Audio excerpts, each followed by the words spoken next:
Hello everyone, welcome to Study Tube. इस video में हम लोग इस सीरीज का पार्ट नंबर 26 देखेंगे। पार्ट 25 तक हम लोग ऑलरेडी कवर कर चुके हैं। इस पूरे सीरीज में हम लोग सामान्य विज्ञान के उन सारे सवालों का रिवीजन कर रहे हैं जो पूछे गए थे रेलवे ग्रुप डी 2018 के अंदर।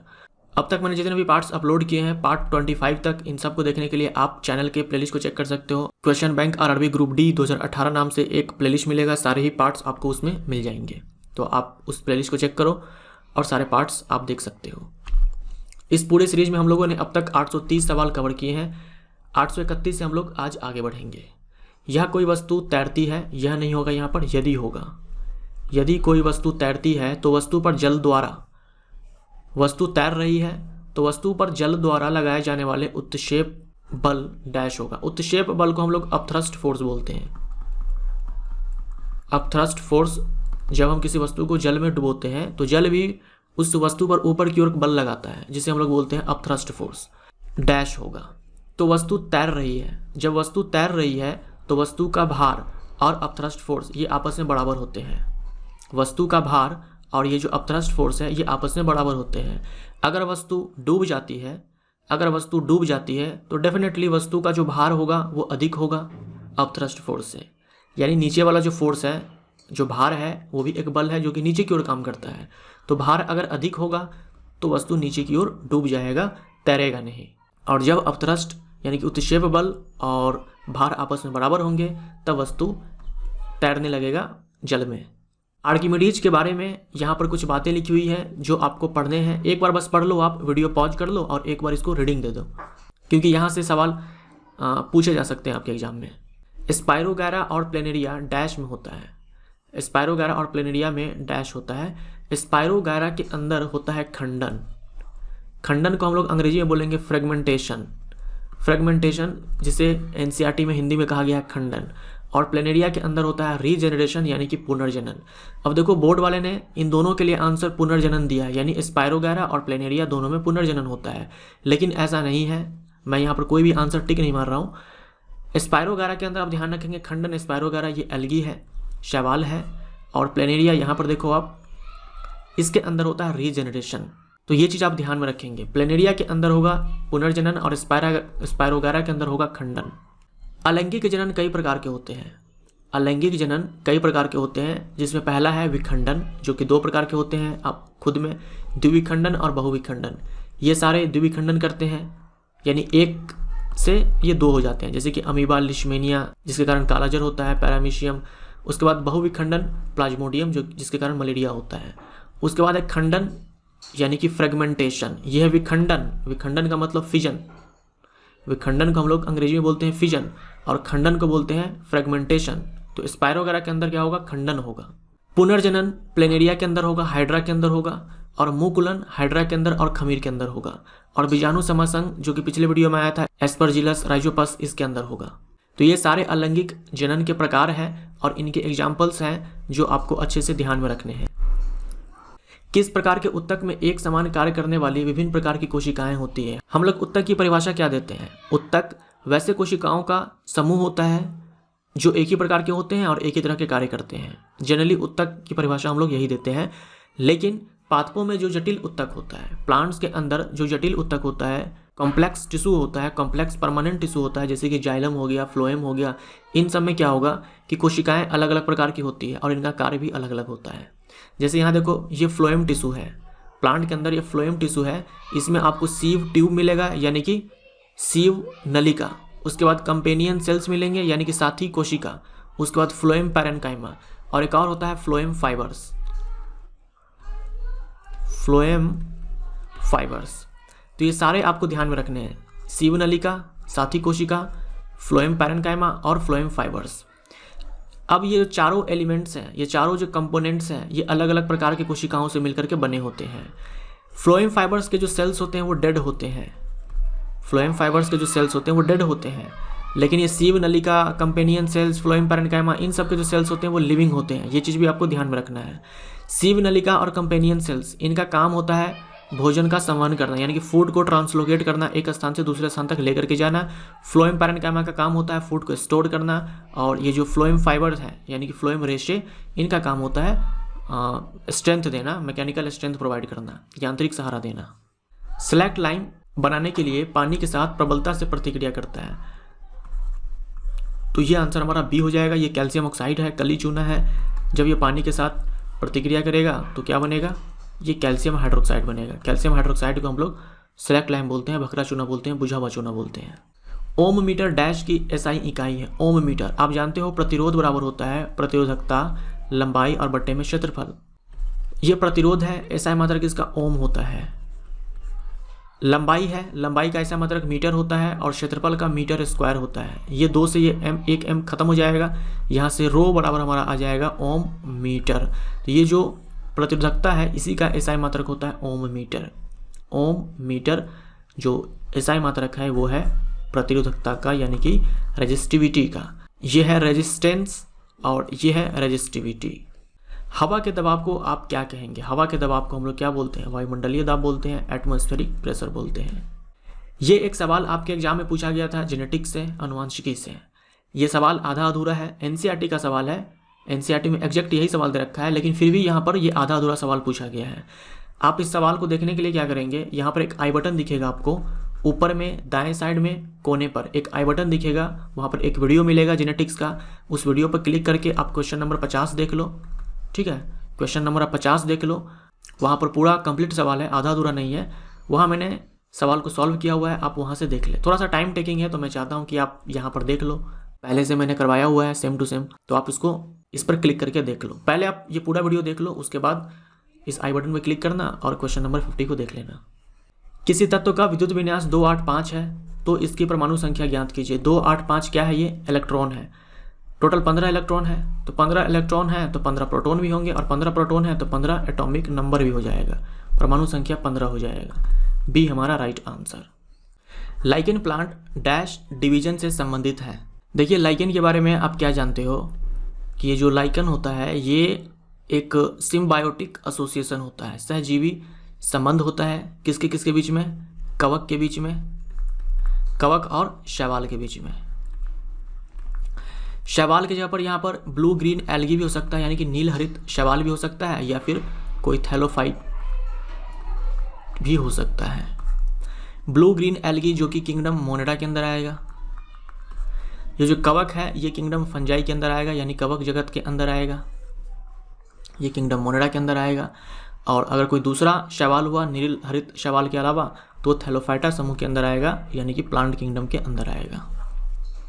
अब इन सारे विकल्पों को देखते हुए हम थैलोफाइट को टिक मार सकते हैं, ठीक है। थैलोफाइटा डिवीजन से संबंधित है, हम इसको टिक मार सकते हैं। लेकिन आप ये नहीं बोल सकते हो कि लाइकन थैलोफाइटा के अंदर आएगा। आप ये नहीं बोल सकते हो कि लाइकन जो है थैलोफाइटा के अंदर आएगा, क्योंकि लाइकन के अंदर तो कवक भी है ना, कवक भी है, शैवाल भी है। हम इसको थैलोफाइटा के अंदर डाल देंगे, इसका मतलब ये हुआ कि कवक भी थैलोफाइटा के अंदर आ चुका है। तो हम लाइकन को कवक के अंदर भी समझ सकते हैं, थैलोफाइटा के अंदर भी समझ सकते हैं, प्लांट किंगडम के अंदर, और हम लाइकन को किंगडम मोनेडा के अंदर भी समझ सकते हैं जब शैवाल की जगह पर नील हरित शैवाल होगा, साइनोबैक्टीरिया होगा तब। तो किसी एक जगह पर हम इसको नहीं रख सकते हैं। लाइकन एक सिम्बायोटिक एसोसिएशन है कवक और शैवाल के बीच में। लेकिन यहाँ पर इन सारे विकल्पों को देखते हुए हम थैलोफाइट को टिक मार सकते हैं, लेकिन हमेशा हम थैलोफाइटा के अंदर डालें ऐसा नहीं होगा।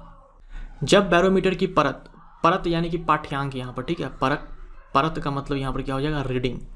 रीडिंग यानी कि पाठ्यांक।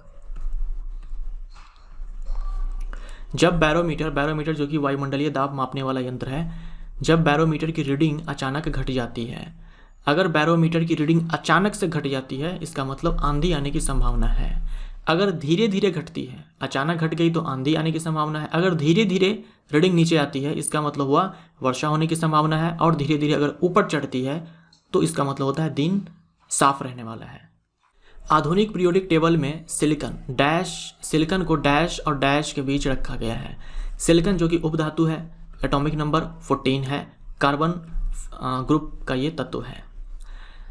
जो आवर्त 3 है हमारा, जो आवर्त 3 है इसके अंदर जो तत्व आते हैं वो है sodium, magnesium, aluminium, silicon, phosphorus, sulphur, chlorine, argon. ये जो सिलिकन है यहाँ देखो आप एल्यूमिनियम और फास्फोरस के बीच में है। इसके जस्ट ऊपर कार्बन आता है और इसके जस्ट नीचे जर्मेनियम आता है। कार्बन फैमिली का ये तत्व है। यहाँ देखो आप एल्यूमिनियम और नाइट्रोजन लिखा हुआ है, ये हमारे साइड से क्या है, गलती है यहाँ पर, आपके एग्जाम में यहाँ पर फास्फोरस लिख करके आया था। हमारा आंसर यहाँ पर बी हो जाएगा। आप नाइट्रोजन काट करके यहाँ पर फास्फोरस लिखेंगे। एल्यूमिनियम और फास्फोरस के बीच में सिलिकॉन है। आप कार्बन और जर्मेनियम के बीच में भी सिलिकॉन को बोल सकते हो। डैश की प्रकार के जानवरों को अंडा जानवर कहा जाता है। जो जानवर अंडे देते हैं उसे हम लोग ओवी पैरस बोलते हैं, अंडयुज बोलते हैं। और जो जानवर अपने जैसे बच्चे को जन्म देते हैं उसे हम लोग वीवी पैरस बोलते हैं, जरायुज बोलते हैं। तो यहाँ लिखा हुआ है अंडा जानवरों को कहा जाता है। अंडे देने वाले जानवर को अंडयुज कहा जाता है। निम्नलिखित में से कार्बन के कौन से मिश्रण का द्रव बनने और उबलने का तापमान सर्वाधिक है? सवाल आपसे पूछा जा रहा है इनमें से किसका मेल्टिंग पॉइंट और बॉइलिंग पॉइंट सर्वाधिक है। आपके एनसीईआरटी में ये एक टेबल दे रखा है कार्बन और उसके यौगिक चैप्टर के अंदर। यहाँ देखो, इसी टेबल से आपसे सवाल पूछा गया है। Acetic acid, chloroform, ethanol, methane, acetic acid, chloroform, ethanol और मीथेन। सबसे ज़्यादा गलनांक होता है एसिटिक एसिड का और क्वथनांक भी एसिटिक एसिड का, इन चारों में। तो ए हमारा राइट आंसर हो जाएगा। ऑक्सीजन की अनुपस्थिति में सबस्ट्रेट के पूर्ण विघटन को डैश कहा जाता है। ऑक्सीजन नहीं है, और जब ऑक्सीजन नहीं होता है तो सबस्ट्रेट यानी कि ग्लूकोज हो जाएगा। यहाँ पर रेस्पिरेशन चैप्टर का ये सवाल है। जब ऑक्सीजन नहीं होता है तब जो ग्लूकोज होता है उसका पूर्ण विघटन नहीं होता है, यानी कि कंप्लीट ब्रेकडाउन नहीं होता है, अपूर्ण होता है। तो यहाँ पर पूर्ण विघटन नहीं होगा, यहाँ पर अपूर्ण विघटन होगा, को डैश कहा जाता है। तो ऑक्सीजन के अब्सेंस में ग्लूकोज का पार्शियल ब्रेकडाउन यानी कि आंशिक रूप से या फिर बोल दो अपूर्ण रूप से टूटना, ये एनएरोबिक रेस्पिरेशन कहलाता है, अवायवीय श्वसन कहलाता है। इसी को हम लोग अनॉक्सी श्वसन कहते हैं, यानी कि ऑक्सीजन नहीं है। तो जो ग्लूकोज होता है ये टूटता है पायरुविक एसिड के अंदर। इसमें ऑक्सीजन नहीं चाहिए होता है, इसमें ऑक्सीजन नहीं चाहिए होता है। और ये कहाँ होता है? साइटोप्लाज्म के अंदर, यानी कि कोशिका द्रव्य के अंदर। अब ये पायरुविक एसिड फर्दर टूटेगा, ये टूटेगा, एटीपी बनेगा और बाई प्रोडक्ट के रूप में कार्बन डाइऑक्साइड और जल का निर्माण होता है। यहाँ पर ऑक्सीजन जो है ना बहुत ही भरपूर मात्रा में चाहिए होता है, तभी जाकर के ये कंप्लीट ब्रेकडाउन होगा यहाँ पर पायरुविक एसिड से इन सारे प्रोडक्ट्स के अंदर, उत्पाद के अंदर। और ये कहाँ पर होगा? ये होगा माइटोकॉन्ड्रिया के अंदर। माइटोकॉन्ड्रिया के ही अंदर क्या होता है? क्रेब्स साइकिल होता है, क्रेब्स चक्र होता है, जिसके अंदर ये पायरुविक एसिड का इन सारे प्रोडक्ट्स के अंदर टूटना होता है। ये आपका होता है पूरा रेस्पिरेशन, जिसके अंदर दो पार्ट्स हैं। ये पूरा श्वसन हो गया, कोशिकीय श्वसन हो गया, जिसके अंदर दो पार्ट्स हैं।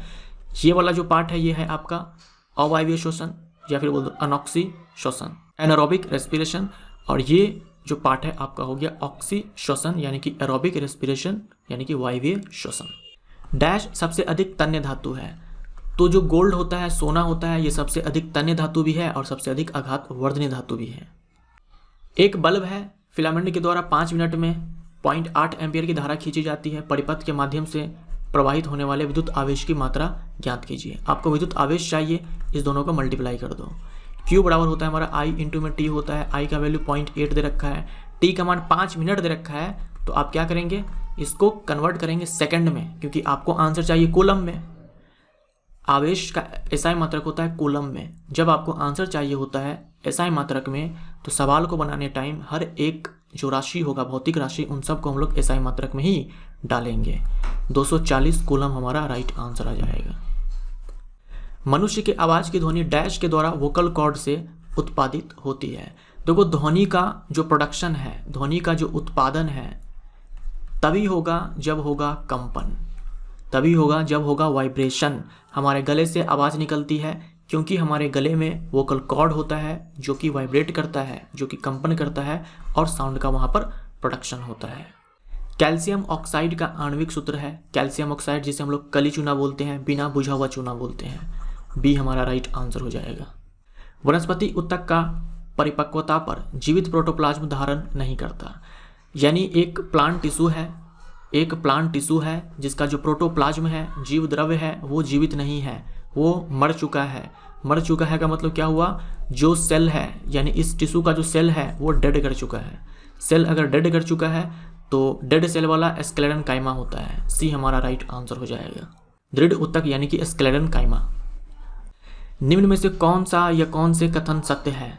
यह है कठोरता। कठोरता के बारे में ये कहा गया है, यह उच्च दबाव के तहत वॉल्यूम में कमी की अनुमति देने के लिए पदार्थ का गुण है और गैसों द्वारा यह गुण दिखाया जाता है। कठोरता किसके पास अधिक होती है? मैं आपसे बोलूँ ठोस है, द्रव है, गैस है, सबसे ज़्यादा कठोर कौन है? तो ठोस है। यहाँ क्या लिखा हुआ है? गैसों के द्वारा यह गुण दिखाया जाता है। इसका मतलब क्या हो जाएगा? ये गलत हो जाएगा। साथ में यहाँ देखो, इसके तहत वॉल्यूम में कमी की अनुमति दिया जाता है, यानी कि आयतन को हम कम कर सकते हैं कठोरता के कारण। ऐसा होता है क्या? जो जितना कठोर होगा उसके आकार में परिवर्तन ही नहीं होगा, उसका वॉल्यूम चेंज नहीं होगा। तो कठोरता के लिए ये स्टेटमेंट ए जो है गलत है। किसके लिए सही हो जाएगा? संपीड़ितता के लिए, कंप्रेसिबिलिटी के लिए। कंप्रेसिबिलिटी के लिए, संपीड़ितता के लिए ये जो स्टेटमेंट है पहला वाला सही हो जाता, क्योंकि जो संपीड़ितता है वो सबसे अधिक गैसों के पास होती है और संपीड़ित करके हम वॉल्यूम चेंज कर सकते हैं। दूसरा यहाँ पर आकार है, जो कि यहाँ पर मेरे द्वारा टाइपिंग मिस्टेक किया गया है। यहाँ पर आकार नहीं होगा, यहाँ पर आपका होगा तरलता। आपके एग्जाम में भी तरलता लिख कर आया था, तो बोर्ड वाले की तरफ से कोई गलती नहीं है। यहाँ पर तरलता के बारे में देखो क्या लिखा था, यह किसी पदार्थ का गुण है जो आसानी से प्रवाहित होता है। ये बिल्कुल सही है, ये बात तो बिल्कुल सही है। तरल के अंदर हम लोग गैस को भी डालते हैं और द्रव को भी डालते हैं। तरल का मतलब होता है जिसके अंदर क्या है? फ्लो करने की टेंडेंसी हो। तरलता यानी कि फ्लूइडिटी, जिसके पास क्या हो? फ्लो करने की टेंडेंसी हो। गैस के पास भी फ्लो करने की टेंडेंसी है और लिक्विड के पास भी फ्लो करने की टेंडेंसी है। तो तरलता किसी पदार्थ का गुण है जो आसानी से प्रवाहित होता है और बाहरी बल के तहत ये अपने आकार में परिवर्तन की अनुमति देता है तथा यह गुण तरल पदार्थ और गैसों दोनों द्वारा प्रदर्शित किया जाता है। तो ये बिल्कुल सही है। तरल पदार्थ और गैसों दोनों, तरल का मतलब तो गैस और द्रव दोनों ही हो जाते हैं। यहाँ पर द्रव होना चाहिए, द्रव पदार्थों और गैसों दोनों द्वारा प्रदर्शित किया जाता है। और तरल है तभी क्या है कि ये अपने आकृति को बदल सकता है, जिस बर्तन में डालो उसी की ये आकृति ले लेता है। द्रव के बारे में आप पढ़ते हो ना। यहाँ पर बी, केवल बी सच है, केवल बी सच है, लेकिन यहाँ पर आपको सही करना पड़ेगा, आकार को काट करके यहाँ पर तरलता लिखना पड़ेगा और ए गलत है। हृदय मांसपेशियाँ डैश होती है। हृदय मांसपेशियाँ यानी कि कार्डियक मसल। हृदय मांसपेशियाँ यानी कि कार्डियक मसल, यानी कि हार्ट का मसल। तो जो हार्ट के मसल्स होते हैं वो बेलनाकार होते हैं, शाखित होते हैं, एकल नाभिक होते हैं। ये क्या है कि कार्डियक मसल के ये प्रॉपर्टीज हैं, ठीक है, खासियत है, ये विशेषताएं हैं, इनके बारे में ध्यान में रखिएगा। कार्डियक मसल के जो सेल्स होते हैं वो होते हैं सिलेंड्रिकल, वो होते हैं ब्रांच्ड और वो होते हैं मोनोन्यूक्लिएट या फिर बोल दो यूनी न्यूक्लिएट, यानी उनमें एक सेल में एक ही नाभिक होगा। 500 मीटर पर सेकंड की चाल से यात्रा करने वाली एक तरंग जिसका तरंग दैर्घ्य 20 हर्ट्ज है का समय अंतराल होगा। चाल बराबर होता है तरंग दैर्घ्य और बट्टे में समय अंतराल। चाल आपको दे रखा है 500 मीटर पर सेकंड। अब यहाँ देखो जो तरंग दैर्घ्य है उसमें यूनिट लगाया गया है ये हर्ट्ज। हर्ट्ज ये ऐसा मात्रक होता है आवृत्ति का। किसका होता है? आवृत्ति का, ना कि तरंग दैर्घ्य का। तरंग दैर्घ्य को हम लोग मीटर में माप सकते हैं। तरंग दैर्घ्य दूरी बताता है, तो दूरी को हम लोग मीटर, सेंटीमीटर जो भी होता है उसमें हम माप सकते हैं, दूरी का जो भी मात्रक होता है। तो यहाँ पर 20 हर्ट्ज ना होकर के 20 मीटर होगा, तो मैं मान लेता हूँ कि 20 मीटर होना चाहिए यहाँ पर। और यहाँ पर कोई टाइपिंग मिस्टेक नहीं है मेरे द्वारा, ये बोर्ड में ही, बोर्ड की तरफ से ही सवाल आपको ये दिया गया था 20 हर्ट्ज लिख करके। तो यहाँ पर मैं मान लेता हूँ कि 20 मीटर था, 20 मीटर है। समय अंतराल हमें चाहिए। यहाँ से 1 0 से 1 0 यहाँ पर खत्म हो जाएगा। टी बराबर हमारा आ जाएगा 2/50, 0.04 सेकेंड, 0.04 सेकेंड। तो जब हम यहाँ पर मीटर लिखेंगे तब हमारा आंसर ये डी आएगा। आधुनिक आवर्त सारणी में समूह डैश एक अधूरा आवर्त है। तो ये एक फर्जी सवाल है, बेकार का सवाल है। बोर्ड की तरफ से भी सवाल को इग्नोर कर दिया गया है हर स्टूडेंट के लिए, ठीक है। तो ये एकदम फिजूल का सवाल है, ऐसा कोई सवाल ही नहीं होता कि अधूरा आवर्त है। ऊपर से आवर्त भी दे रखा है, समूह भी दे रखा है। डैश उत्तक ग्रंथियों का निर्माण करते हैं। डैश उत्तक ग्रंथियों का निर्माण करते हैं। तो देखो यहाँ पर वाहिका लिखा हुआ है, बोर्ड वाले ने वाहिका लिख कर दिया हुआ है। तो यहाँ पर आप याद रखेंगे इस वाहिका का मतलब होगा glandular epithelium. Glandular epithelium, glandular epithelium जो टिश्यू होता है वही ग्लैंड का निर्माण करता है, ग्रंथि का निर्माण करता है। धातुएं विद्युत की अच्छी सुचालक होती हैं, ये बात आप जानते हो, क्योंकि उनमें बहुत सारे ढीले अवंधित डैश होते हैं। धातुएं विद्युत की अच्छी सुचालक होती है क्योंकि उनमें लूजली बाउंडेड फ्री इलेक्ट्रॉन्स होते हैं, फ्री इलेक्ट्रॉन्स जो कि मूव कर सकते हैं। तो ढीले अवंधित यानी कि लूजली बाउंडेड इलेक्ट्रॉन होते हैं। मुक्त इलेक्ट्रॉन के कारण जो धातुएं होती है वो अच्छी सुचालक होती है। डैश एक सतही परिघटना है। इनमें से कौन है जो कि सतह पर होने वाली परिघटना है, सतह पर होने वाली प्रोसेस है? यह है वाष्पीकरण। इवेपोरेशन का मतलब होता है द्रव से वाष्प में कन्वर्ट होना, वो भी बॉइलिंग पॉइंट से कम टेम्परेचर पे। बॉइलिंग पॉइंट से कम टेम्परेचर पर द्रव का वाष्प में बदलना कहलाता है वाष्पीकरण। और वाष्पीकरण सतह पर होने वाली परिघटना है, यानी कि वाष्पीकरण जो होता है वो जो सरफेस पे वाटर होता है उसका होता है, ना कि पूरे वाटर का होता है। और वाष्पीकरण के कारण क्या होता है? कूलिंग इफेक्ट आता है। वाष्पीकरण के कारण कूलिंग इफेक्ट आता है, यानी कि शीतलता आता है। ये चीज़ भी आप ध्यान में रखिएगा, कूलिंग इफेक्ट। वह तापमान क्या कहलाता है जब एक ठोस वायुमंडल दबाव पर पिघलकर द्रव बन जाता है?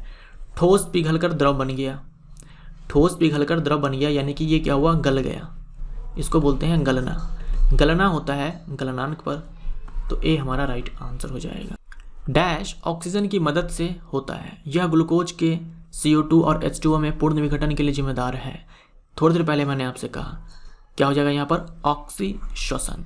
ठीक है, ऑक्सीश्वसन, इसी को बोलते हैं एरोबिक रेस्पिरेशन या फिर बोलते हैं वायवीय श्वसन। ऑक्सीजन की मदद से होगा। ये क्या होगा? ग्लूकोज का पूर्ण विघटन होगा। यहाँ लिखा है ना, पूर्ण विघटन होगा। कार्बन डाइऑक्साइड जल बनेगा और यहाँ पर ATP का प्रोडक्शन होता है माइटोकॉन्ड्रिया के अंदर। सीव ट्यूब और सह कोशिकाएं मुख्य रूप से डैश के संचरण के लिए उत्तरदायी होते हैं। थोड़ी देर पहले मैंने आपको एक पिक्चर दिखाया जहाँ सीव ट्यूब लिखा था, कंपेनियन सेल लिखा हुआ था, जहाँ मैंने आपसे कहा साथी कोशिकाएं या फिर इसी को बोलते हैं सह कोशिकाएं। तो सीव ट्यूब, साथी कोशिकाएं, इनके बारे में मैंने आपसे कहा कि ये फ्लोएम टिश्यू का कंपोनेंट है और इनका काम होता है फूड को ट्रांसपोर्ट करना, भोजन का संवहन करना। जब लिटमस विलयन ना तो अम्लीय और ना ही क्षारीय होता है तब इसका रंग, जब लिटमस सॉल्यूशन ना तो अम्लीय हो ना ही क्षारीय हो यानी कि उदासीन हो, तब इसका कलर बैंगनी होता है। हाइपरमेट्रोपिया से पीड़ित लोगों द्वारा डैश लेंस का उपयोग किया जाता है। हाइपरमेट्रोपिया में क्या होगा? दूर की वस्तु साफ साफ दिखती है, नज़दीक की वस्तु नहीं दिखती है। हाइपरमेट्रोपिया को हम लोग लॉन्ग साइटेडनेस भी बोलते हैं या फिर बोल दो दीर्घ दृष्टि दोष भी बोलते हैं। यहाँ देखो एक आँख को दिखाया गया है जिसमें दीर्घ दृष्टि दोष है।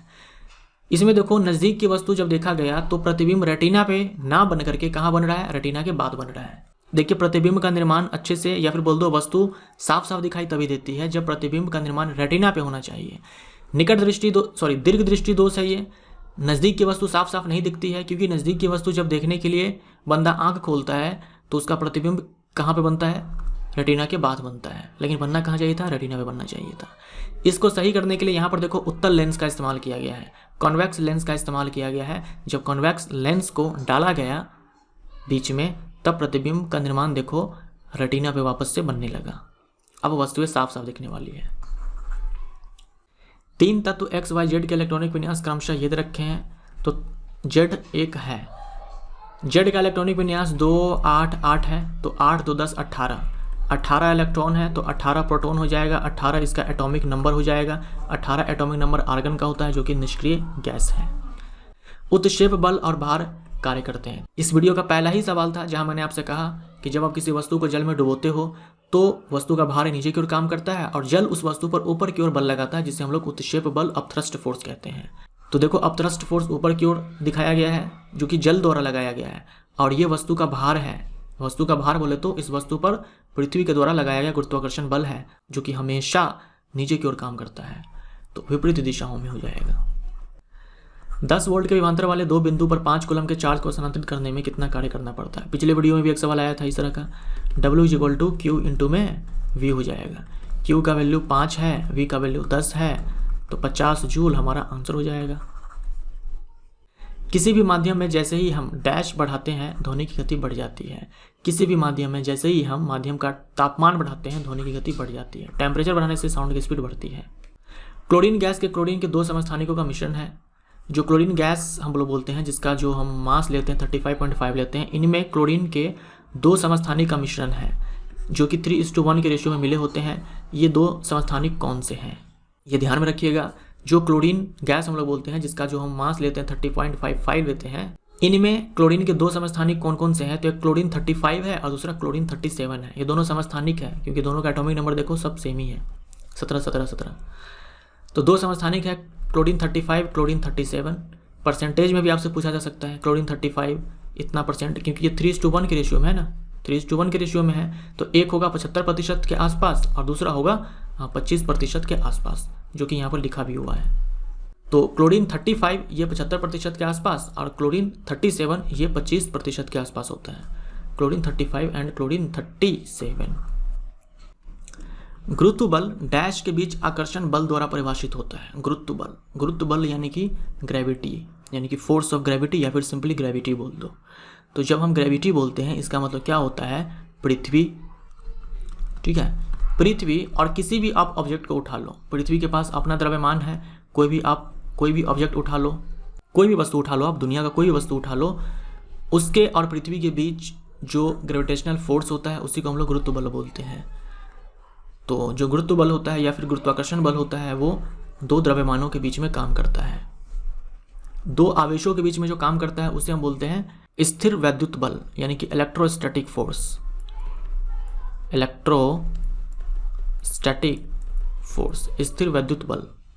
आवर्त सारणी में परमाणु क्रमांक बढ़ने के साथ तात्विक तत्व का अधात्विक गुण। ये सवाल भी सारे स्टूडेंट के लिए इग्नोर कर दिया गया है क्योंकि इस सवाल में भी क्या है, लोचा है। आप ध्यान रख सकते हो यहाँ पर एक चीज, जब हम आवर्त में बाएं से दाएं जाते हैं, तो धात्विक गुण यानी कि मेटालिक कैरेक्टर ये घटता है, और जब हम टॉप टू बॉटम आते हैं, समूह में ऊपर से नीचे आते हैं, तब यही मेटालिक कैरेक्टर बढ़ता है। अगर मेटालिक कैरेक्टर घटता है तो नॉन मेटालिक कैरेक्टर क्या होगा, बढ़ेगा। और यहाँ पर अगर मेटालिक कैरेक्टर बढ़ रहा है इसका मतलब क्या हुआ, नॉन मेटालिक कैरेक्टर क्या होगा, घटेगा। नॉन मेटालिक कैरेक्टर यानी कि अधात्विक गुण और मेटालिक कैरेक्टर यानी कि धात्विक गुण। निम्नलिखित में से कौन से पौधे थैलोफाइटा समूह से संबंधित नहीं है। थैलोफाइटा समूह के अंदर शैवाल आते हैं। तो यहाँ देखो आप, ये जो कारा है, ये जो यूलोथ्रिक्स है, ये जो क्लेडोफोरा है, तीनों के नाम रट लो आप अच्छे से। ये सारे के सारे शैवाल हैं, सारे के सारे थैलोफाइट्स हैं, प्लांट किंगडम के अंदर जो थैलोफाइटा आता है। उसके बाद यहाँ देखो मार्सिलिया है और फर्न है, ये है टेरिडोफाइट, ये है टेरिडोफाइट्स, और ये सारे के सारे हैं थैलोफाइट्स। कौन नहीं है, मार्सिलिया। डी हमारा राइट आंसर। रूट टिप यानी जो जड़ होती है उनके शीर्ष में, और शूट टिप जो कि तना होता है उसके शीर्ष में कौन सा उत्तक पाया जाता है, एपिकल मेरिस्टम पाया जाता है, शीर्षस्थ विभज्य उत्तक पाया जाता है। तो यहाँ पर केवल विभज्य उत्तक दे रखा है, तो डी हमारा राइट आंसर हो जाएगा। विभज्य उत्तक में भी कौन सा, एपिकल मेरिस्टम यानी कि शीर्षस्थ विभज्य उत्तक आपको ध्यान में रखना है। ये हमारा पार्ट नंबर 26 यहाँ पर समाप्त होता है। मिलते हैं अगले पार्ट में। Thank you so much.